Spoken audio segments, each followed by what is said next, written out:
ಕೆಂಪೇಗೌಡ ನ್ಯೂಸ್ಗೆ ಸ್ವಾಗತ. ನಾನು ನಿಮ್ಮ ಚುಂಚಂಗಿರಿ ಶಶಿಕುಮಾರ್ ಮಾತಾಡ್ತಾ ಇದ್ದೀನಿ. ಇವತ್ತಿನ ವಿಚಾರ, ಬಿಜೆಪಿ ಅಭ್ಯರ್ಥಿ ಮುನಿರಾಜರವರಿಗೆ ಬೆದರಿಕೆ ಹಾಕಿರ್ತಕ್ಕಂಥ ಮಾಜಿ MLA ಸುಬ್ಬಾರೆಡ್ಡಿ ಅವರ ಬೆಂಬಲಿಗರು. ಈ ವಿಚಾರದ ಬಗ್ಗೆ ಪ್ರಸ್ತಾಪ ಮಾಡ್ತೀನಿ. ಏನಿದನ್ನ ಅವ್ರ ಎಚ್ಚರಿಕೆ ಅಂತಾರೆ, ಬೆದರಿಕೆ ಅಂತಾರೋ, ಅಥವಾ ಬೇರೆ ಬೇರೆ ಯಾವ ವರ್ಡ್ಸ್ ಬಳಸ್ತಾರೋ ಗೊತ್ತಿಲ್ಲ ನನಗೆ. ಆದರೆ ಚಿಕ್ಕಬಳ್ಳಾಪುರ ಜಿಲ್ಲೆಯ ಬಾಗೇಪಲ್ಲಿ ತಾಲೂಕಿನಲ್ಲಿ ಇತ್ತೀಚಿನ ಒಂದು 3 ದಿವಸಗಳ ಕಾಲಮಾನದಲ್ಲಿ ನಡೆದಿರ್ತಕ್ಕಂಥ ವಿಚಾರ ಏನಂದರೆ, ಇಲ್ಲಿರ್ತಕ್ಕಂಥ ಶಾಸಕ ಸುಬ್ಬಾರೆಡ್ಡಿ ಅವರನ್ನು ಹೈಕೋರ್ಟ್ ಅಸಿಂಧುಗೊಳಿಸಿದೆ.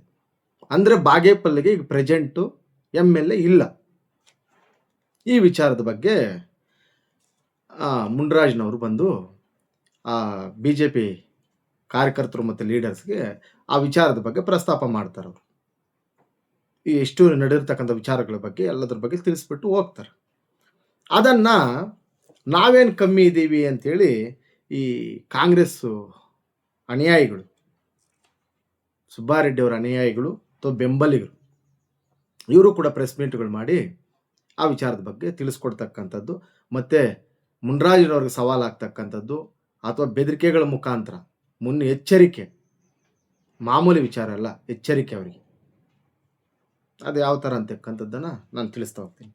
ಮೊದಲನೇದಾಗಿ ಈ 3 ಜನ ವ್ಯಕ್ತಿಗಳು, ಒಂದು ಬಾರ್ ಮಂಜುನಾಥ್ ರೆಡ್ಡಿ ಅವರು, ಎರಡನೇದು ಬ್ಲಾಕ್ ಕಾಂಗ್ರೆಸ್ ಅಧ್ಯಕ್ಷರಾಗಿರ್ತಕ್ಕಂಥ ನರೇಂದ್ರ ಅವರು, ಮೂರನೇದು ಈ ಗುಂಡಗಾನಪಲ್ಲಿ ಮಂಜುನಾಥ್ ರೆಡ್ಡಿ ಅಂತಕ್ಕಂಥವ್ರು.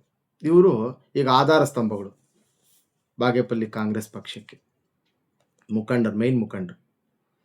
ಇವರು ಏನು ಹೇಳಿದ್ದಾರೆ ಅಂತಕ್ಕಂಥದ್ದನ್ನು ನಾವು ಸ್ವಲ್ಪ ಕ್ಷೇತ್ರದ ಜನರಿಗೆ ತಿಳಿಸುವ ಕೆಲಸ ಮಾಡ್ತೀನಿ ನಾನೀಗ. ಮೊದಲನೇದಾಗಿ ಈ ಬಾರ್ ಮಂಜುನಾಥ್ ರೆಡ್ಡಿ ಅವರು ಅಂದರೆ ಪ್ರಸ್ತುತ ಚಿಮ್ಮುಲ್ ಮೆಗಾ ಡೈರಿ ಚಿಕ್ಕಬಳ್ಳಾಪುರದ ಅಧ್ಯಕ್ಷರಿಗೆ ಇವರು. ಇವ್ರದ್ದು ಎಂಥ ಕತೆ ಅಂದರೆ ನೋಡಿ, ಇವ್ರು ಏನು ಮಾಡಿದ್ದಾರೆ, ಪಾಪ ನೋವೇನೋ ಅದು ಅಥವಾ ಏನೋ ಗೊತ್ತಿಲ್ಲ ನಮ್ಗೆ ಆ ವಿಚಾರದ ಬಗ್ಗೆ. ಇವರು ಆವತ್ತಿನ ದಿವಸನೇ, ಜಡ್ಜ್ಮೆಂಟ್ ದಿವಸನೇ ಇವ್ರದ್ದು ಪ್ರಮಾಣ ವಚನ, ಬಾರ್ ಮಂಜುನಾಥ್ ರೆಡ್ಡಿ ಅವ್ರದ್ದು ಏನಂತ, ಈ ಮಂಜುನಾಥ್ ರೆಡ್ಡಿ ಸನ್ ಆಫ್ ಅವ್ರ ತಂದೆಯವರ ಹೆಸರೇನೋ, ಇಂಥವರ ವ್ಯಕ್ತಿ ಆಗಿರ್ತಕ್ಕಂಥ ನಾನು ಪ್ರಮಾಣ ವಚನ ಮಾಡ್ತಾ ಇದ್ದೀನಿ ಚಿಮ್ಮುಲ್ ಇದು ಅಧ್ಯಕ್ಷರಾಗಿ ಅಂತ ಇವರು ಕಟ್ ಮಾಡಿದ್ರೆ ಹೈಕೋರ್ಟಲ್ಲಿ ಚಿನಕಾಯಲಪಲ್ಲಿ ಗ್ರಾಮದ ಸುಬ್ಬಾರೆಡ್ಡಿ ಆಗಿರ್ತಕ್ಕಂಥ ಸನ್ನಾಪ್ ಅಂತಕ್ಕಂಥವ್ರು ಅವರು ಇಂಥ ಕಾಂಗ್ರೆಸ್ ಶಾಸಕ ಸ್ಥಾನದಿಂದ ಅಸಿಂಧುಗೊಳಿಸ್ತಾ ಇದ್ದೀವಿ ಅಂತ ಹೈಕೋರ್ಟ್. ನೋಡಿ ವಿಧಿ ಹೆಂಗಿದೆ ಅಂತ. ಅದ್ಯಾವುದೋ ಒಂದು ಕೊಟೇಶನ್ ಇದೆ ತೆಲುಗಲ್ಲಿ. ಇವ್ರ ಮಗ ಹುಟ್ಟೋಷ್ಟೊತ್ತಿಗೆ ಅವ್ರ ತಾತ ಸತ್ತೋಗಿದ್ದಂತೆ ಅಲ್ಲಿ. ಹೆಂಗೆ ಇವರು ಇಲ್ಲಿ ಪ್ರಮಾಣ ವಚನ ಅವ್ರದ್ದಲ್ಲ, ಅಸಿಂಧು. ಆ ಒಂದು ಇವರಲ್ಲಿ ಮಂಜುನಾಥ್ ರೆಡ್ಡಿ ಅವ್ರು ಮಾತಾಡ್ತಾ ಹೇಳ್ತಾರೆ, BJP ನಾಯಕರಾಗಿರ್ತಕ್ಕಂಥ ಮುನಿರಾಜರವರು ಜನಾದೇಶಕ್ಕೆ ವಿರೋಧವಾಗಿ ನಡ್ಕೊತಾ ಇದ್ದಾರೆ ಅಂತ ಅಡ್ಡದಾರಿಯಲ್ಲಿ ಶಾಸಕರಾಗಕ್ಕೆ ಹೊರಟಿದ್ದಾರೆ, ಅಗಳಗನಸು ಕಾಣ್ತಾ ಇದ್ದಾರೆ ಇವರು, ಇದು ಸಾಧ್ಯ ಆಗಲ್ಲ ಅಂತಕ್ಕಂಥ ಮಾತನ್ನು ಬಲವಾಗಿ ಹೇಳ್ತಾರೆ ಅವರು. ಅಂದರೆ ಇವ್ರ ಲೆಕ್ಕದಲ್ಲಿ ಅಗಳಗನಸು ಜನಾದೇಶ ವಿರೋಧ ಅಂದರೆ ಕೋರ್ಟ್ಗಳು ಮಾನ್ಯ ಮಾಡಿ ಆದೇಶ ಕೊಟ್ಟಿರ್ತಕ್ಕಂಥ ಜಡ್ಜ್ಮೆಂಟ್ಗಳು ಕೂಡ ಇವ್ರ ಲೆಕ್ಕದಲ್ಲಿ ಜನಾದೇಶಕ್ಕೆ ವಿರೋಧ. ಇವ್ರದ್ದು ಕೋರ್ಟ್ಗಳು ಜನ ಹೇಳಿದ್ದಲ್ಲ, ಮುನ್ರಾಜ್ 2-3 ವರ್ಷದಿಂದ ಹೇಳ್ತಾ ಇದ್ದಾರೆ ಅವ್ರು ಅಸಿಂಧು ಆಗ್ತಾರೆ, ಅನರ್ಹತೆ ಅಂದರೆ ನೆಕ್ಸ್ಟು MLA ಸ್ಥಾನದಿಂದ ಇಳಿತಾರೆ ಅಂದರೆ ಇವ್ರು ಕೇಳ್ತಾ ಇರಲಿಲ್ಲ. ಇವಾಗ ಕೋರ್ಟೇ ಮಾನ್ಯ ಮಾಡಿ ಅವ್ರನ್ನ ಅಸಿಂಧುಗೊಳಿಸಿದ ಮೇಲೆ ಇವರು ಇವಾಗ ಹೇಳ್ತಾ ಇದ್ದಾರೆ, ಎಲ್ಲಿಂದಲೋ ಬರ್ತಾರೆ. ಮುನ್ರಾಜನವರು ಸಜ್ಜಾಪುರದಿಂದ ಬಂದಿದ್ದಾರೆ ಬಾಗೇಪಲ್ಲಿಗೆ. ನೋಡಿ ಇದೆಂಗಿದೆ ಕತೆ. ಈಗ MLAಗೆ ಇಲ್ಲಿದ್ದವರೇ ನಿಲ್ಲಬೇಕಂತ ಏನಿಲ್ಲ ಕಾನೂನಲ್ಲಿ. ಈಗ ಶಂಪಂಗಿ ಅವರು ಬಂದಿದ್ರು ಕಾಂಗ್ರೆಸ್ ಪಕ್ಷದಲ್ಲಿ, ಅವ್ರು ಎಲ್ಲಿಂದ ಬಂದಿದ್ದು? ಬೆಂಗಳೂರಲ್ವಾ. GV ಶ್ರೀರಾಮ್ ರೆಡ್ಡಿ ಅವರು ಒಳ್ಳೆ ಪ್ರಬುದ್ಧ ನಾಯಕರು, ಇಲ್ಲ ಅವ್ರ ಬಗ್ಗೆ ಹೇಳ್ಬಾರ್ದು, ಆದರೂ ಕೂಡ ಅವರ ಸ್ಥಳ ಬಂದುಬಿಟ್ಟು ಚಿಂತಾಮಣಿ ಅಲ್ವಾ, ಬಾಗೇಪಲ್ಲಿನವ್ರದ್ದು. ಅವ್ರು ಬಂದು ಇಲ್ಲಿ ಕೆಲಸ ಮಾಡಿಲ್ವಾ? CV ಎಂಟ್ರಾಯಪ್ಪನವರು ಚಿಕ್ಕಬಳ್ಳಾಪುರ, ಅವ್ರು ಬಂದು ಇಲ್ಲಿ MLA ಆಗಿಲ್ವಾ? ಕಾಂಗ್ರೆಸ್ ನಾಯಕರಿಗೆ ಜ್ಞಾನದ ಕೊರತೆ ಇರ್ತದೆ, ಅವ್ರಿಗೇನು ಬರೀ ರಾಜಕೀಯ ಅಷ್ಟೇ. ಇನ್ನೊಂದು, ನಂದೇ 10 ಕೋಟಿ ಇದೆ, ಒಂದು ಬಾರ್ ಮಡಗಿದ್ದೀನಿ ನಾನು, ನಂದು 10 ಕೋಟಿ ಇದೆ ವ್ಯವಹಾರ ವರ್ಷಕ್ಕೆ. ಸುಬ್ಬಾರೆಡ್ಡಿ ಅವರು ಅಷ್ಟು ಬಾರ್ಗಳಿದ್ದಾವೆ, ಅವ್ರು ಎಷ್ಟಿದೆ ಏನು ವ್ಯವಹಾರ. ನಾನು ಕೂಡ ಅವ್ರ ಜೊತೆ ಒಂದು ಪಾಲ್ದಾರ ಅಂತ ಹೇಳ್ತಾರೆ ಇವರು. ಸಣ್ಣ ಪುಟ್ಟ ಸಮಸ್ಯೆಗಳಾಗಿರ್ತವೆ. ಅವ್ರಿಗೆ 60 ವರ್ಷ ವಯಸ್ಸಾಗಿದೆ. ಅಷ್ಟು ಬಾರ್ಗಳು ನೋಡ್ಕೊಳಕ್ಕಾಗುತ್ತಾ? ಎಂತ ಚಿಕ್ಕ ಮಕ್ಕಳಿಗೆ ಹೇಳಿದ್ರೆ ಹೇಳ್ತಾರೆ ಸರ್ ಬಾರ್ ಮಂಜುನಾಥ್ ರೆಡ್ಡಿ ಅವರೇ. ಅಲ್ಲ, ಚಿಕ್ಕ ಮಕ್ಕಳಿಗೆ ಈ ವಿಚಾರನ. ಅಲ್ಲಿ ಅಕೌಂಟೆಂಟ್ ಯಾರು ಇರಲ್ವಾ? ಸುಬ್ಬಾರೆಡ್ಡಿ ಅವರೇ ನೋಡ್ಕೊಂತಾರ ಬಾರ್ಗಳೆಲ್ಲ, ಲೆಕ್ಕಗಳೆಲ್ಲ. ಅಲ್ಲ, ಯಾವ ಥರ ಇನ್ಫಾರ್ಮೇಶನ್ ಕೊಡ್ತಾ ಇದ್ದಾರೆ ರಾಜ್ಯದ ಜನರಿಗಾಗಲಿ ಬಾಗೇಪಲ್ಲಿ ಜನತೆಗಾಗಲಿ? ಮಿಸ್ಗೈಡ್ ಅಲ್ವಾ ಇದು? ನೀವು ಒಂದು ಬಾರ್ ಇದ್ದೀರಾ, ನೀವು ನೋಡ್ಕೊಂತೀರ ಮಾಹಿತಿನ. 100 ಬಾರ್ ಇದ್ರೆ ಏನು, 1000 ಬಾರ್ ಇದ್ರೆ ಏನು, ಅದಕ್ಕೇನು ಅಕೌಂಟೆಂಟ್ಸ್ ಇರಲ್ವಾ? ಅವರಲ್ವಾ ಲೆಕ್ಕ ತಗೊಳ್ಳೋದು? ಇವ್ರಿಗೆ ಹೇಳಲ್ವಾ ಏನೇನಾಗಿದೆ ಅಂತ? ಆಮೇಲೆ ತಪ್ಪಾಗಿದೆ, ಅದು ದೊಡ್ಡ ತಪ್ಪಲ್ಲ, ಸಣ್ಣ ತಪ್ಪಂತೆ ಅದು. ಭ್ರಷ್ಟಾಚಾರ ಅಂತಕ್ಕಂಥದ್ದು ನಮ್ಮ ದೇಶದಲ್ಲಿ ದೊಡ್ಡ ತಪ್ಪದು. ಈ ದೇಶ ದಿವಾಳಿ ಆಗ್ತಾ ಇರೋದು ಭ್ರಷ್ಟಾಚಾರದಿಂದ. ಅದು ಸಣ್ಣ ತಪ್ಪಂತೀರ. ಕಾಂಗ್ರೆಸ್ಗೆ 75 ವರ್ಷಗಳಿಂದ ಕೂಡ ಭ್ರಷ್ಟಾಚಾರ ಸಣ್ಣ ತಪ್ಪು. ಇವತ್ತು ನಿಮ್ಮ ರಾಷ್ಟ್ರ ನಾಯಕರು ಎದುರಿಸ್ತಕ್ಕಂಥ ಭ್ರಷ್ಟಾಚಾರದ ಪತ್ರಿಕೆ ಡೆಕ್ಕನ್ ಹೆರಾಲ್ಡ್ ಅದೇನಿದೆಯಲ್ಲ ಕೇಸು, ಅದು ಕೂಡ ನಿಮ್ಗೆ ಸಣ್ಣ ತಪ್ಪು. ಮೊನ್ನೆ ಅವ್ರಿಗೆ ನೋಟಿಸ್ ವಿಷಯ ಆದಾಗ್ಲೂ ಮಹಾತ್ಮ ಗಾಂಧಿ ವಿಗ್ರಹಗಳ ಮುಂದೆ ಹೋಗ್ತೀರ, ಅಂಬೇಡ್ಕರ್ ವಿಗ್ರಹಗಳ ಮುಂದೆ ಹೋಗ್ತೀರಿ ನೀವು. ನಿಮಗೆ ಭ್ರಷ್ಟಾಚಾರ ಅಂತಕ್ಕಂಥದ್ದು ತಪ್ಪು ಅಂದಮೇಲೆ 70 ವರ್ಷಗಳಲ್ಲಿ ನೀವೇ ಆಡಳಿತದಲ್ಲಿದ್ರಲ್ಲ, ಕಾಂಗ್ರೆಸ್ ಪಕ್ಷ ಅಧಿಕಾರದಲ್ಲಿತ್ತಲ್ಲ, ಆವಾಗ ಭಾರತ ದೇಶದಲ್ಲಿ ಭ್ರಷ್ಟಾಚಾರ ತಪ್ಪಲ್ಲ ಅಂತಕ್ಕಂಥ ಒಂದು ಕಾಯ್ದೆಯನ್ನ, ಕಾನೂನನ್ನ ತಿದ್ದುಪಡಿ ಮಾಡಬೇಕಾಗಿತ್ತು. ನೀವೇ ಬೆಳೆಸ್ಕೊ ಬಂದದನ್ನ ನೀವು ತಪ್ಪುಗಳು ಮಾಡಿ ಸಿಗಾಕೊಂಡು ಇವತ್ತು ಬಾಗೇಪಲ್ಲಿ ಶಾಸಕರು ಭ್ರಷ್ಟಾಚಾರಿ ಅಂತೇಳಿ ಪ್ರೂವ್ ಆಗಿ ಇನ್ಕಮ್ ಟ್ಯಾಕ್ಸ್ ಕಟ್ಟಿಲ್ಲ, ಕೋಟಿಗಟ್ಟಲೆ ಕಟ್ಟಿಲ್ಲಂತೆ ಸರ್ಕಾರಕ್ಕೆ, ಫ್ರಾಡ್ ಮಾಡಿದ್ರೆ ಮತ್ತೆ ಅದನ್ನೇನಂತಾರೆ? ಸಣ್ಣ ತಪ್ಪ? ಸಣ್ಣ ತಪ್ಪ ಅಂದ್ರೆ ಇಲ್ಲಿ ಬಾಗೇಪಲ್ಲೆಲ್ಲ ಸೆಟ್ಲ್ ಮಾಡ್ಬೋದಾಗಿತ್ತಲ್ಲ, ಹೈಕೋರ್ಟ್ಗೆ ಯಾಕೆ 158 ಕಾಪಿಗಳು ಯಾಕೆ ಜಡ್ಜ್ಮೆಂಟ್ ಕೊಡಕ್ಕೆ? ಇವ್ರಿಗೆ ಕೋರ್ಟ್ಗೇನು ಕೆಲಸ ಇಲ್ವಾ? 3 ವರ್ಷ ಟೈಮು. ನಾರ್ಮಲ್ ಜನ ಹೇಳಿದಾರ ಆ ಮಾತನ್ನ? ಹೋಗ್ಲಿ, ಮುನ್ರಾಜ್ ಅವರು ಕೇಸ್ ಹಾಕ್ದಾಗ್ಲಿಂದ ಹೇಳ್ತಾ ಇದ್ರು ಮಾನ್ಯತೆ ಇತ್ತ ಮಾತಿಗೆ. ಯಾವಾಗ ಮಾನ್ಯತೆ ಬಂದಿದೆ? ಕೋರ್ಟ್ ಆದೇಶ ಬಂದ ಮೇಲೆ ಮಾನ್ಯತೆ ಬಂದಿದೆ. ನೀವು ಒಪ್ಕೊಬೇಕು. ಕಾಂಗ್ರೆಸ್ ಮಾಡಿರ್ತಕ್ಕಂಥ ಕಾನೂನುಗಳಿವು ವಿರೋಧ ಪಕ್ಷನ ಲೆಕ್ಕಕ್ಕಿಲ್ಲ ಅಂತ ಹೇಳ್ತಾರೆ ಇವರು. ಬಾರ್ ಮಂಜುನಾಥ್ ರೆಡ್ಡಿ ಅವರು ಬಾಗೇಪಲ್ಲಿಯಲ್ಲಿ ವಿರೋಧ ಪಕ್ಷನೇ ಇಲ್ಲ ಅಂದ್ರೆ ನೀವು ಮಾಡಿರೋ ಅಭಿವೃದ್ಧಿಗೆ ನೀವು ಬೆಂಬಲಿಗರು, ಶಾಸಕರೆಲ್ಲ ಮಾಡಿರ್ತಕ್ಕಂಥ ಡೆವಲಪ್ಮೆಂಟ್ಗೆ ವಿರೋಧ ಪಕ್ಷಗಳಿಲ್ಲ. ಇಲ್ಲಿ ಕಾಂಗ್ರೆಸ್ ಕಾರ್ಯಕರ್ತರ ಮನೆಗಳಲ್ಲಿ KG ಗಟ್ಟಲೆ ಬಂಗಾರ ಇದೆ. ದೇವ್ರು ಕಾಪಾಡ್ಬೇಕು ನಿಮ್ಗೆ. ಈಗ ನೀವು ಒಂದಷ್ಟು ಕೋಟಿ ಮಡಗಿದ್ದಕ್ಕೆ ಚಿಮ್ಮುಲ್ ಚುನಾವಣೆ ಎದುರಿಸಿದಿರಾ? ಸಾಮಾನ್ಯ ಕಾರ್ಯಕರ್ತ ಹೋಗಕ್ಕಾಗುತ್ತಾ ಕಾಂಗ್ರೆಸ್ ಪಕ್ಷದಲ್ಲಿ? ಈಗ ಅಂತಿದ್ದವ್ ನಿಲ್ಲಕ್ಕಾಗುತ್ತಾ? ಟಿಕೆಟ್ ಕೊಡ್ತೀರಿ ನೀವು? ಈಗ ಉಪಚುನಾವಣೆ ಬರೋ ಮೂಮೆಂಟ್ ಬಾಗೇಪಲ್ಲಿಗೆ ಯಾರು ಕೊಡ್ತೀರಿ ಟಿಕೆಟು? ಇಲ್ಲ ಅವ್ರ ಮಗ ಅವ್ರು ಕೊಡ್ಬೋದು, ಇಲ್ಲಾಂದ್ರೆ ಏನೋ ಬಾಮೈದ ಈಗ ಕಾಣಿಸ್ಕೊಂಡವ್ರು ಅವರು ಅಮರನಾಥ್ ರೆಡ್ಡಿ ಅವರು, ಈಗ ಅವ್ರು ಕೊಡ್ಬೋದೇನೋ ಗೊತ್ತಿಲ್ಲ. ಅವೆಲ್ಲ ಇದು ಮಾಡಬಾರ್ದು ಸರ್. ಧೈರ್ಯ ತುಂಬಬೇಕಂತೆ, ತುಂಬಿ. ಬಡವರಲ್ವಾ, ಭಯ ಪಟ್ಟಿರ್ತಾರೆ, ತುಂಬಿ ಅವ್ರಿಗೆ ಧೈರ್ಯ. ಮತ್ತು ಇನ್ನು ಬ್ಲಾಕ್ ಕಾಂಗ್ರೆಸ್ ಅಧ್ಯಕ್ಷರಾಗಿರ್ತಕ್ಕಂಥ ನರೇಂದ್ರ ರವರು, ಇವರು ಮಾರ್ಕೆಟ್ಟು ಟೊಮೊಟೊ ಆ್ಯಕ್ಷನ್ ಮಾಡ್ತಾರೆ. ಇವರು ಸಕ್ರಿಯವಾಗಿ ರಾಜಕಾರಣದಲ್ಲಿ ಮಿಂಗಲ್ ಆಗಿ ಎರಡೂ ಮೇಂಟೈನ್ ಮಾಡ್ಕೊಂಡು ಹೋಗ್ತಾ ಇದ್ದಾರೆ. ಇವ್ರು ಹೇಳ್ತಾರೆ ಅಧಿಕಾರ ಬೇಕು ಅಂತ ಹೇಳ್ಬಿಟ್ಟು ಆಸೆ ಇಲ್ಲ ಯಾರಿಗೆ? ಸುಬ್ಬಾರೆಡ್ಡಿ ಅವ್ರಿಗೆ. ಇಲ್ದೇನೆ 3 ಸತಿ ಕಂಟೆಸ್ಟ್ ಮಾಡ್ತಾರಾ? ಅಧಿಕಾರನೇ ಬೇಕಾಗಿಲ್ಲ ಅಂತ ಅವ್ರಿಗೆ. ಮತ್ತೆ ಹಂಗೆ ಮಾಡ್ಬೋದಾಗಿತ್ತಲ್ಲ ಜನಸೇವೆ. ಒಂದು ನೆನಪಿಟ್ಕೊಬೇಕು, ಒಳ್ಳೆ ಸಮಾಜ ಸೇವಕರಂತ ಹೇಳ್ಬಿಟ್ಟು 13ರಲ್ಲಿ ಗೆಲ್ಲಿಸಿದ್ದಾರೆ. ನನಗೇನು ಗೊತ್ತಿಲ್ಲ, 5 ವರ್ಷ ತಿಳ್ಕೊಳ್ಳೋದೇ ಸರಿ ಹೋಯ್ತು ಅಂತ 18ರಲ್ಲಿ ಗೆಲ್ಲಿಸಿದ್ದಾರೆ. ಈಗ 23ರಲ್ಲಿ ಅದೇನೋ ಜಾತಿಗಳ ಮುಂದೆ ಗಲಾಟೆಗಳು ತಂದ್ರಲ್ಲ, ಅವ್ರಿಗೆ ಹೇಳ್ತಾ ಇದ್ರ BJP ಅವ್ರಿಗೆ, ಜಾತಿಗಳ ನಡುವೆ BJP ಅವರ ಗಲಾಟೆಗಳು ತಂದಿದ್ದು. ನೀವೆತ್ತಿಕ್ಕೊಂಡ್ಬಿಟ್ಟು ಅವ್ರನ್ನ ಒಂದು ಜಾತಿ ಕಾಪಾಡಿದೆ, ಅವ್ರ ಸಮುದಾಯ ಅವ್ರನ್ನ ಕಾಪಾಡಿದೆ, ಪಾಪ ಕಾಪಾಡ್ಕೊಳ್ಳಿ. ಮತ್ತೆ ಸುಧಾಕರ್ ಅವ್ರ ಮಂತ್ರಿಗಳು ಕೂಡ ಹೋದ್ರು, ಆದ್ರೆ ಇವ್ರಿಗೆ ಅವಕಾಶಗಳಿತ್ತು, ಅವ್ರಿಗಿಂತ ಜಾಸ್ತಿ ಇವ್ರು ಹೋಗಿಲ್ಲ BJPಗೆ. ಇವ್ರು ಹೋಗಕ್ಕೆ ಭಯಪಟ್ರು. ಇವರು ವಿಧಾನಸೌಧದಲ್ಲಿ ಕೊರಳು ಪಟ್ಟಿ ಹಿಡ್ಕೊಂಡಾಗ ಸುಧಾಕರ್ ಅವ್ರಿಗೆ ನೋಡಿದ್ರಲ್ಲ ವಿಡಿಯೋ ಎಷ್ಟು ಒದ್ದಾಡಿದ್ದಾರೆ ಅಂತ. ಆ ಮೂಮೆಂಟಲ್ಲಿ ಇವ್ರು ಇದ್ದಿದ್ರೆ ಪಕ್ಷ ಬಿಟ್ಬಿಡೋರು. ಸುಬ್ಬಾರೆಡ್ಡಿ ಅವರು ಎದುರ್ಕೊಂಡು BJPಗೆ ಹೋಗಿಲ್ಲ ಅಂತ ದೊಡ್ಡ ಆರೋಪ ಇದೆ. ಹೆದರಿಕೆ ಇವರಿಗೆ. ಮತ್ತೆ ಗೆಲ್ತೀನೋ ಇಲ್ವೋ ಉಪಚುನಾವಣೆ ಬಾಗೇಪಲ್ಲಿಯಲ್ಲಿ? ನೀವೆಲ್ಲ ಅಲ್ಲೇ ಉಳ್ಕೊಂತೀರಲ್ಲ. ಇವತ್ತು ಮಾತಾಡ್ತಕ್ಕಂಥ ಎಲ್ಲ ಲೀಡರ್ಸು ಕೂಡ 2013ರಲ್ಲಿ ಯಾರು ಸ್ವತಂತ್ರ ಅಭ್ಯರ್ಥಿ ಆಗಿರ್ತಕ್ಕಂಥ ಸುಬ್ಬಾರೆಡ್ಡಿ ಅವರಿಗೆ ಸಪೋರ್ಟ್ ಮಾಡಿಲ್ಲ ನೀವು. ಗೆದ್ದು ಬಾಲ ಹಿಡಿತೀವಲ್ಲ ಆ ನಾಯಕರು. ಜೊತೆಗೆ ಈ ಕೈಗಾರಿಕಾ ಹಗರಣ ಆಗಿಲ್ಲ ಅಂತೆ, ವರ್ಷಕ್ಕೂ ರೈಸ್ ಮಾಡೋದಲ್ಲ. ರೈಸ್ ಒಂದು ಮೂಮೆಂಟ್ ಫಿಕ್ಸ್ ಮಾಡಿ ಒಂದು ರೇಟ್ ಕೊಟ್ಟ ಮೇಲೆ ಮುಗೀತಲ್ವಾ. ಆ ಬಸವಡ್ಡಿ ಶಿವಾರೆಡ್ಡಿ ಅವ್ರದ್ದು, ವೆಂಕಟ ಶಿವಾರೆಡ್ಡಿ ಅವ್ರದ್ದು ವಿಧಾನಸೌಧದಲ್ಲಿ ಆರ್ ಅಶೋಕ್ ಅವರು ಕಂದಾಯ ಮಿನಿಸ್ಟರ್ ಆಗಿದ್ದಾಗ ಎತ್ಕಟ್ಟಿದ್ದು ನೀವೇ, ಪ್ರಸ್ತಾಪ ಮಾಡಿದ್ದು ನೀವೇ. ಭೂಮಿಗಳು ಯಾರ್ಯಾರೋ ದಾಖಲೆಗಳು ಮಾಡ್ಕೊಂತ ಇದ್ರೆ ಬಾಗೇಪಲ್ಲಿಯಲ್ಲಿ MLA ಆಗಿದ್ದಾಗ. ಮತ್ತೆ ಅದನ್ನ ನೀವು ಕೈಗಾರಿಕಾ ಪ್ರದೇಶಗಳಿಗೆ ಬಿಟ್ಕೊಟ್ಟ ಮೇಲೆ ಸೈಲೆಂಟ್ ಆಗಿದ್ದು ನೀವೇ. ಜನ ಏನ್ ಅನ್ಕೊಂತಾರೆ? ಈಗ ಇಬ್ರು ಹೊಡ್ಕೊಂಡು ಊರಲ್ಲಿ ಪುನಃ ನ್ಯೂಟ್ಲ್ ಆದ್ರೆ ಏನ್ ಅನ್ಕೊಂತಾರೆ? ಇಬ್ರು ಒಂದಾಗಿದ್ದಾರೆ ಅನ್ಕೊಳ್ಳಲ್ವಾ?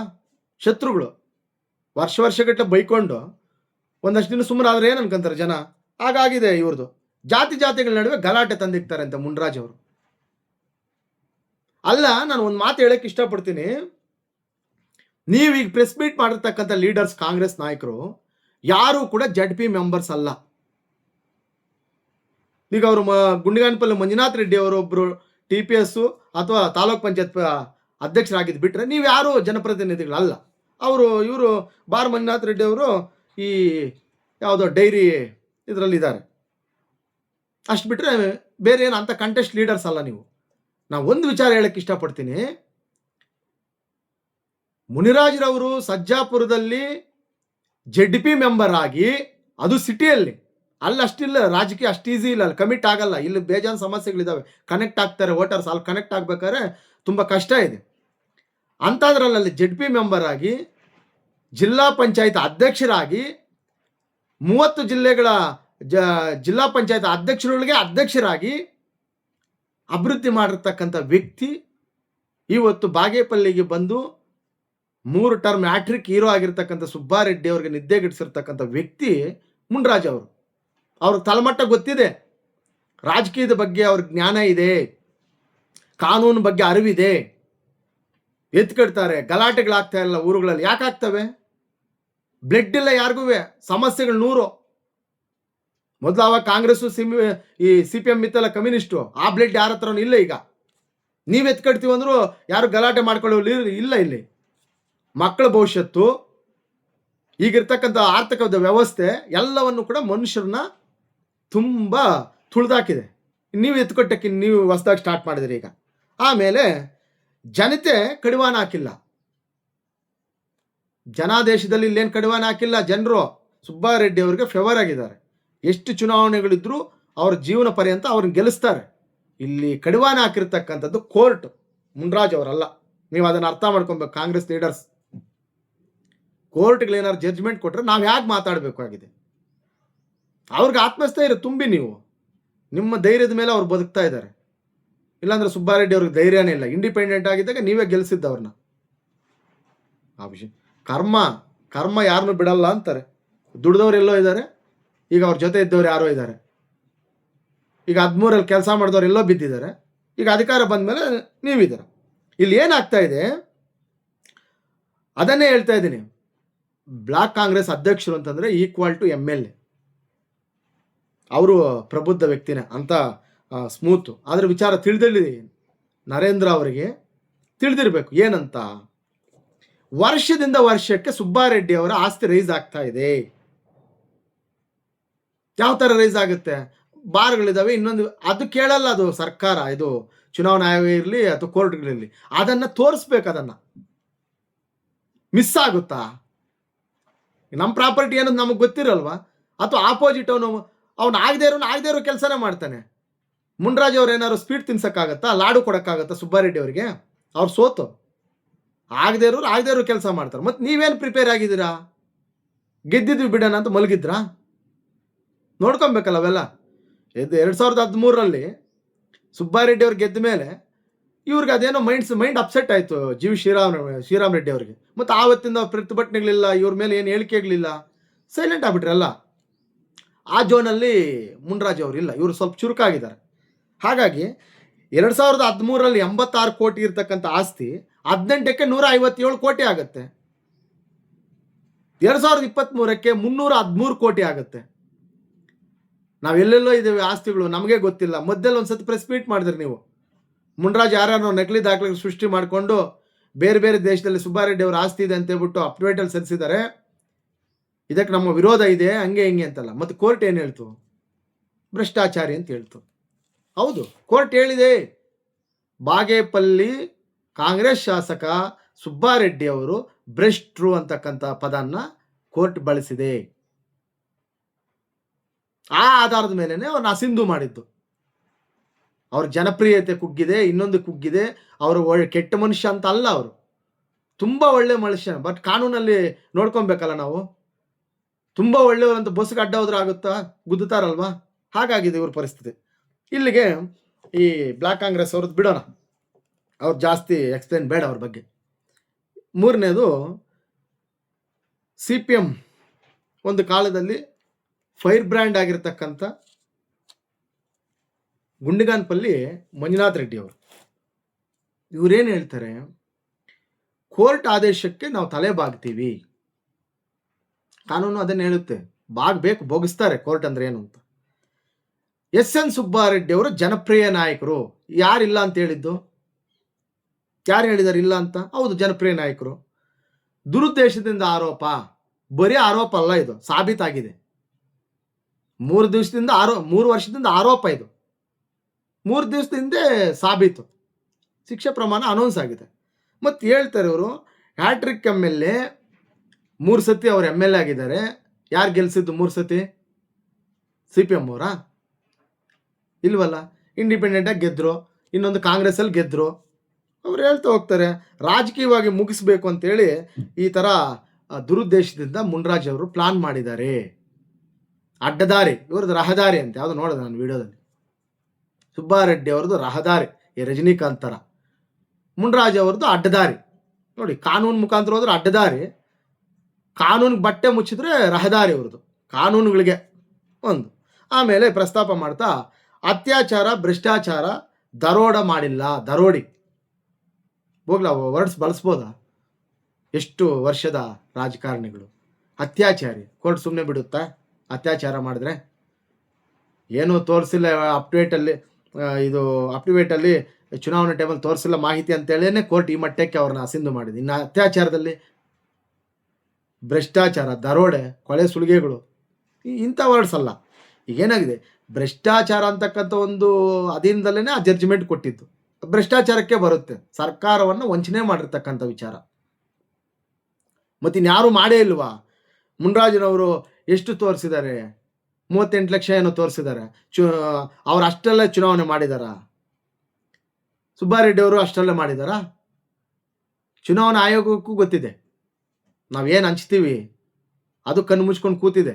ಆ ಥರ ಹಿಡಿಬೇಕಾದ್ರೆ ಹ್ಯಾಟ್ರಿಕ್ ಹೀರೋ ಅಲ್ಲ ಅವರು, 1 ಟೈಮ್ MLA ಆಗ್ತಾ ಇರಲಿಲ್ಲ.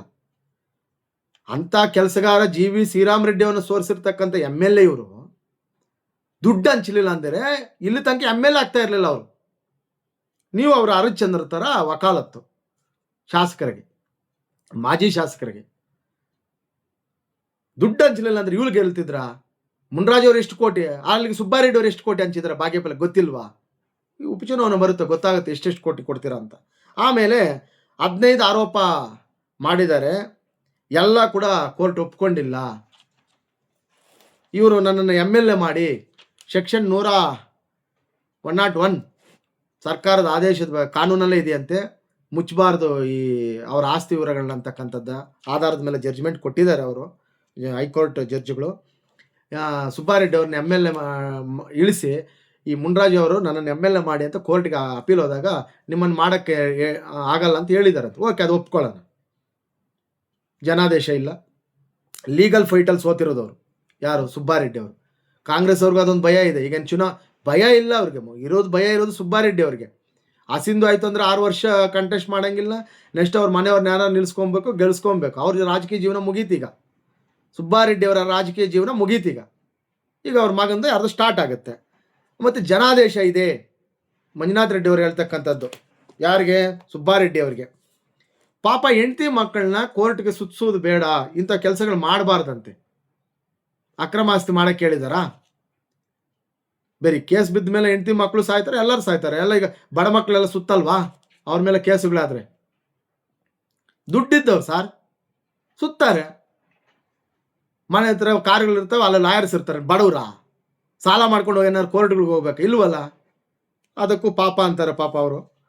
ಸಣ್ಣ ಪುಟ್ಟ ವ್ಯತ್ಯಾಸ ಅಂತೆ. ಈ CPM ಇಂದ ಯಾರಾದರೂ ವಕಾಲತ್ ವಹಿಸ್ಕೊಬೇಕಂದ್ರೆ ಕಮ್ಯುನಿಸ್ಟ್ ಪಕ್ಷದಿಂದ ಬರಬೇಕು. ಗುಂಡಗಾನಪಲ್ಲಿ ಮಂಜುನಾಥ್ ರೆಡ್ಡಿ ಅವರು ತುಂಬ ಹತ್ತಿರದಿಂದ ಶ್ರೀರಾಮ್ ರೆಡ್ಡಿ ಜೊತೆ ರಾಜಕೀಯ ಮಾಡತಕ್ಕಂಥ ವ್ಯಕ್ತಿ. ಬೇರೆ ಯಾರಾದ್ರೂ ಆಗಿರೋ ಸಮಸ್ಯೆ ಇಲ್ಲ. ಸಣ್ಣ ಪುಟ್ಟ ವ್ಯತ್ಯಾಸ ಅಂತೆ, ಸಣ್ಣ ಪುಟ್ಟ. ಆ ಒಂದು ಕಾಲದಲ್ಲಿ ಇತ್ತು, ಬೇಕಾದ್ರೆ ಮರ್ಡರ್ ಮಾಡಿ ಅವನೇ ಮಾಡ್ಕೊಂಡಿದ್ದಾರೆ ಅಂದ್ರೂ ನಡೀತಿತ್ತು. ಇವಾಗ ಹಂಗಲ್ಲ, ಕಾನೂನುಗಳು ಬಲವಾಗಿದೆ. ಜಯಲಲಿತಾ ಅವ್ರನ್ನೇ ಬಿಟ್ಟಿಲ್ಲ ತಮಿಳ್ನಾಡಲ್ಲಿ ಕಾನೂನುಗಳು. ಸುಬ್ಬಾರೆಡ್ಡಿ ಅವರು ಯಾವ ಲೆಕ್ಕ ಕಾನೂನಿಗೆ ಅಲ್ವಾ? ಅವ್ರ ಚಪ್ಪಲಿಗಳು, ಬಟ್ಟೆಗಳು, ಸ್ಯಾರಿಗಳು ಎಲ್ಲ ಎತ್ಕೊಂಡು ಹೋಗಿದ್ರು ಸರ್ ಕೋರ್ಟ್ ಅವರು. ಸುಬ್ಬಾರೆಡ್ಡಿ ಅವರು ಒಂದು ಲೆಕ್ಕನ.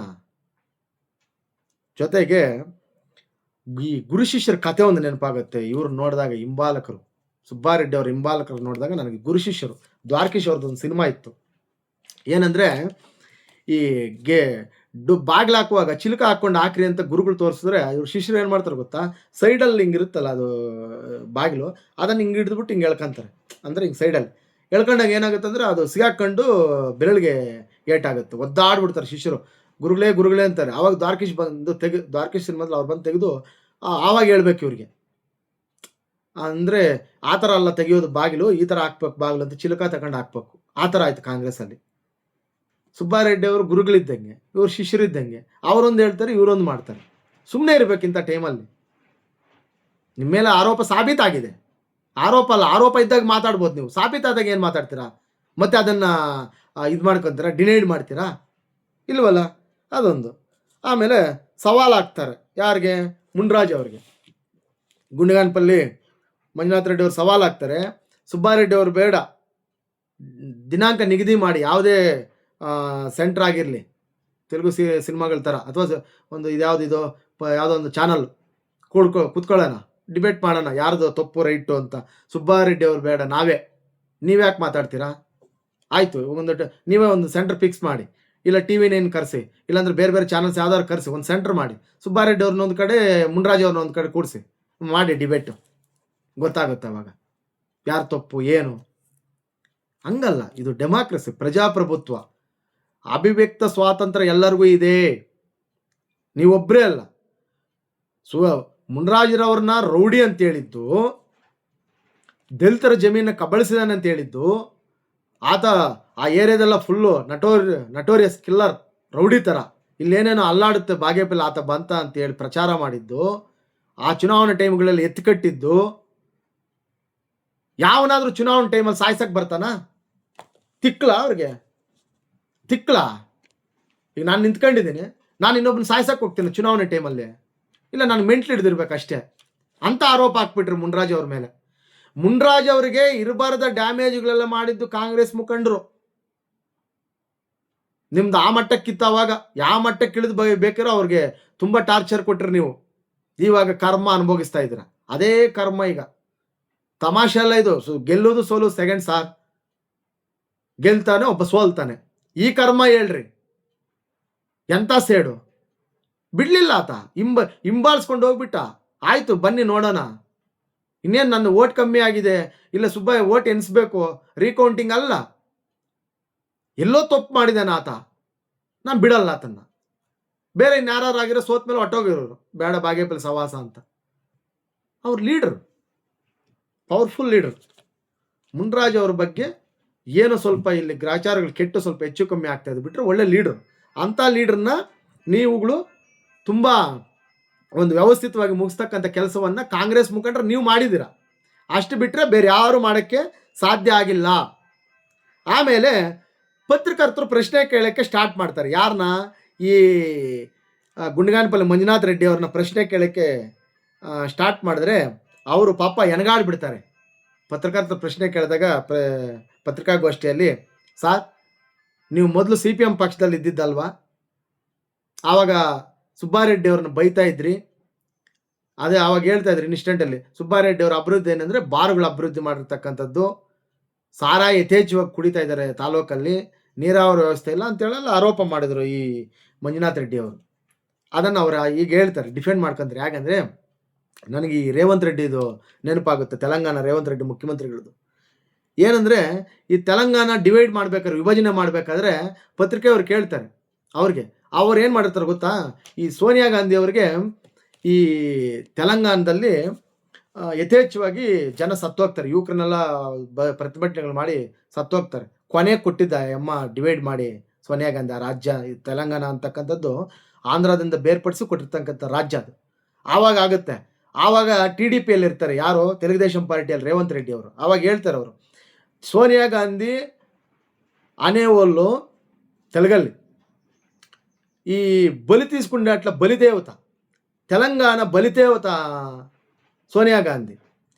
మళ్ళా గెలిచి కాంగ్రెస్ లేకపోయి ముఖ్యమంత్రి అయిన తర్వాత తెలంగాణ దేవత ಅಂತ ಅದಕ್ಕೆ ಪ್ರಶ್ನೆ ಕೇಳ್ತಾರೆ. ಆವಾಗ ಬಲಿದೇವತೆ ಅಂದ್ರಿ, ಇವಾಗ ದೇವತೆ ಅಂತ ಇದ್ರಂದ್ರೆ ಆವಾಗ ಅದು ಕರೆಕ್ಟ್ ಆಗಿತ್ತು, ಇವಾಗ ಇದು ಕರೆಕ್ಟ್ ಆಗಿದೆ ಅಂತಾನೆ. TDPಯಲ್ಲಿದ್ದಾಗ ಅದು ಕರೆಕ್ಟ್ ಆಗಿತ್ತು, ನಾ ಬೈದಿದ್ದು ಕರೆಕ್ಟ್ ಆಗಿದೆ, ನಿಜ ಬೈದಿದ್ದೀನಿ. ಕಾಂಗ್ರೆಸ್ ಬಂದಿದ್ದೀನಿ, ಇವಾಗ ಹೋಗ್ತಾ ಇದ್ದೀನಿ, ಇದು ಕರೆಕ್ಟ್ ಆಗಿದೆ. ನಿಮ್ಗೆ ಸಿದ್ಧಾಂತಗಳಿಲ್ಲ, ನೀವು ಯಾವ್ದಾದ್ರು ಒಂದು ಪಕ್ಷಕ್ಕೆ ಹೋಗಿ ಕಮಿಟ್ ಆಯ್ತು ಅಂತಂದರೆ ನಿಮ್ಮದೇ ಕರೆಕ್ಟ್ ಆಗಿರ್ತದೆ. ಆವಾಗ ಸುಬ್ಬಾರೆಡ್ಡಿ ಅವರಿಗೆ ಮಂಜುನಾಥ್ ರೆಡ್ಡಿ ಅವರು ಬೈದಿದ್ದು ಕರೆಕ್ಟ್ ಆಗಿತ್ತು CPM ಅಲ್ಲಿದ್ದಾಗ. ಇವಾಗ ಕಾಂಗ್ರೆಸ್ ಬಂದಮೇಲೆ ಈಗ ಅವ್ರನ್ನ ಹೊಗಳ್ತಾ ಇದ್ದಾರೆ, ಇದು ಕರೆಕ್ಟ್ ಆಗಿದೆ. ಅರ್ಥ ಮಾಡ್ಕೊಬೇಕು ಜನ, ನಾವು ಪದೇ ಅವ್ರನ್ನೇನು ಕೇಳಕ್ಕೆ ಆಗಬಾರ್ದು. ಆಮೇಲೆ CPM ಪಕ್ಷನ ಆವಾಗಿರ್ತಕ್ಕಂಥ ನಿಮ್ಮಗಳಲ್ಲಿ ಏನೋ ಗೊಂದಲಗಳು ಮಾಡಿಕೊಂಡು ಮುಗಿಸಿ ಗುಂಡಾಂತರ ಮಾಡಿ ಬೇರೆ ಬೇರೆ ಪಕ್ಷಗಳಿಗೆಲ್ಲ ಸೇರ್ಕೊಂಡಿರ್ತಕ್ಕಂಥ ವ್ಯಕ್ತಿಗಳು ಇವಾಗ ನೇರವಾಗಿ ಬಂಡವಾಳಿ ಶಾಹಿ. ಈಗ ಮೊನ್ನೆ ಪ್ರೆಸ್ ಮೀಟ್ ಮಾಡಿದ್ದಾರೆ ಅನಿಲ್ ಡಾಕ್ಟರ್ ಒಬ್ಬರು, ಪಾಪ ಅವರು ಈ 3ಕ್ಕೆ ಇಳಿಯಲ್ಲ 6ಕ್ಕೆ ಹತ್ತಲ್ಲ. ಅವರು ಬಾಗೇಪಲ್ಲಿ ತಾಲೂಕಲ್ಲಿ ಅವರು ಎಜುಕೇಟೆಡ್ಸ್, ಅವರು ವಿದ್ಯಾವಂತರು, ಆದರೆ ಇರ್ತಕ್ಕಂಥ ಪಾರ್ಟಿ ಅಂಥದ್ದು ಅಥವಾ ಅವ್ರನ್ನ ಗುರುಸ್ತಕ್ಕಂಥ ಕೆಲಸಗಳು ಕೂಡ ಆಗ್ತಾ ಇಲ್ಲ. ಅವರು ಎಲ್ಲಿದ್ದರೆ ನನಗೆ ಒಳ್ಳೇದು ಅಂತ ಅವ್ರಿಗೂ ಗೊತ್ತಿಲ್ಲ, ಎಲ್ಲೋ ಒಂದು ಪಾರ್ಟಿಯಲ್ಲಿ ಉಳ್ಕೊಂಡಿದ್ದಾರೆ, ಸಂತೋಷ.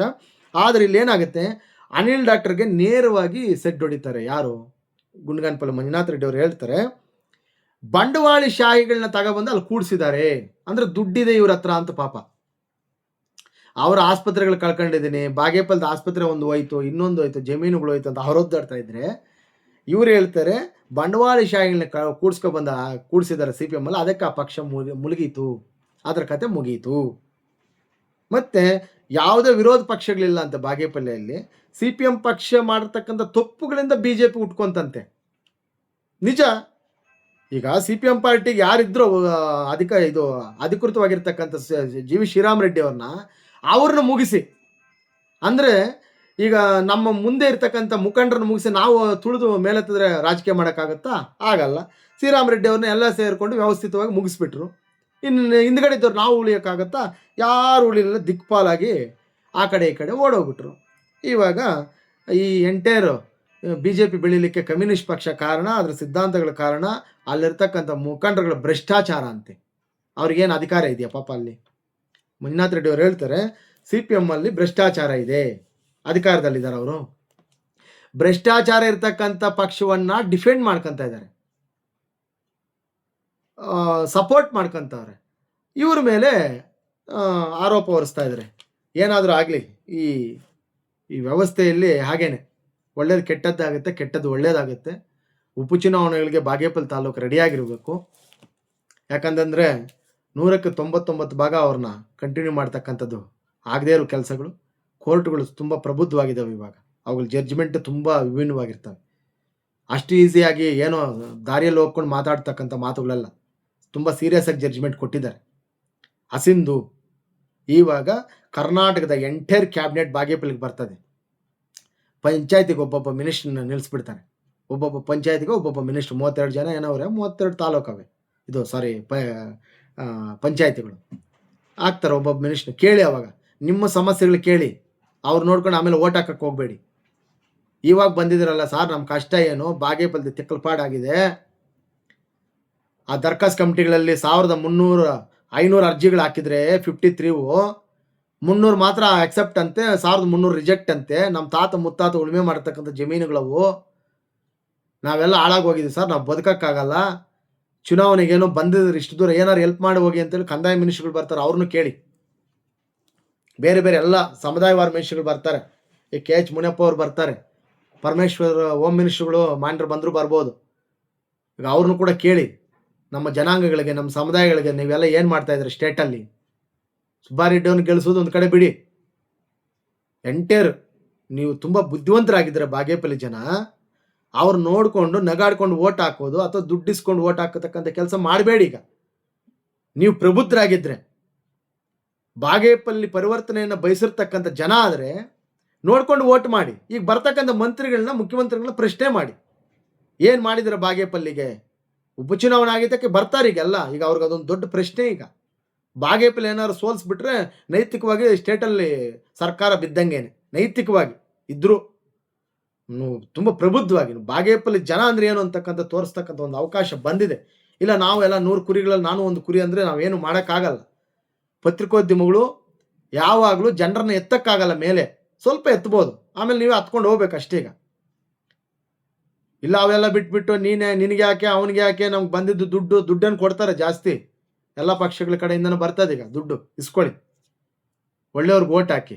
ತಾಲೂಕು ಬದಲಾವಣೆಗೆ ನಿಮ್ಮೆಲ್ಲರ ಸಹಕಾರ ಇರಲಿ. ಯಾವ ಮುಖಂಡರು ಏನಾದರೂ ಪ್ರೆಸ್ ಮೀಟ್ಗಳು ಮಾಡ್ಕೊಳ್ಳಿ, ತಲೆ ಕೊಡಬೇಡಿ, ಎತ್ಕಟ್ಟತಕ್ಕಂಥ ಕೆಲಸಗಳು ಮಾಡಬೇಡಿ, ನ್ಯಾಯವಾಗಿ ಓಟ್ ಹಾಕಿ. ಬದಲಾವಣೆಗೆ ಒಂದು ಅವಕಾಶ ಕೊಡಿ ಬಾಗೇಪಲ್ಲಿ ಜನ ಅಂತ ಹೇಳ್ತಾ ನನ್ನ ಮಾತು ಮುಗಿಸ್ತಾ ಇದ್ದೀನಿ.